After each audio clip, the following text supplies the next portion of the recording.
For this week's video, I'm going to be doing a care guide on Camponotus, as well as showing you my Camponotus colony and how they're doing.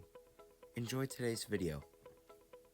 Now, I'm going to be making these videos a little bit different. I'm still going to cover everything in categories, but instead of a specific species like Formica fusca or Camponotus pennsylvanicus, I'm just going to go over the entire species.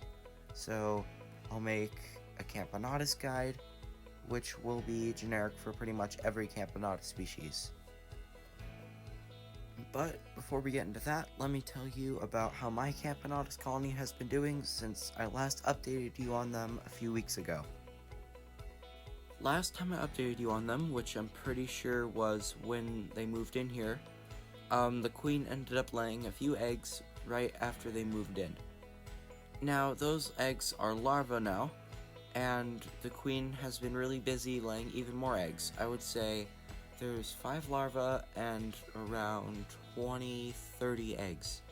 So pretty soon I'll be moving them out of this formicarium and into an actual hybrid nest.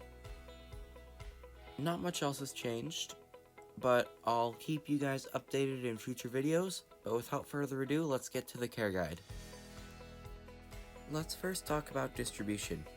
Usually Camponotus just live all around the world since we're talking about the species as a whole, so I can't really give much information on where they are located, but they're located everywhere except Greenland and Antarctica, obviously.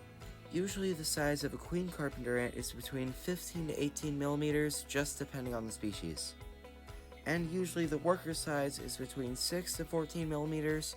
Now, the reason why there's such a big diversity in size is because this species is actually polymorphic. Polymorphic basically means that the ants have different sizes and they have different nest duties. Now, usually the smallest ants tend to the brood and they can sometimes go outside.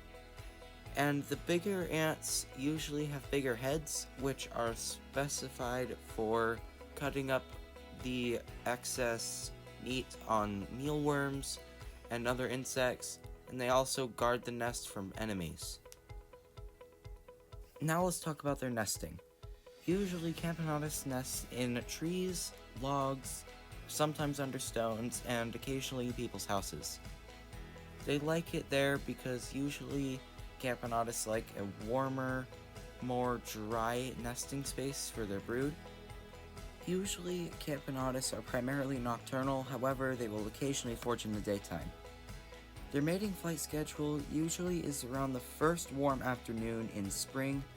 They usually fly as early as March and as late as July to August.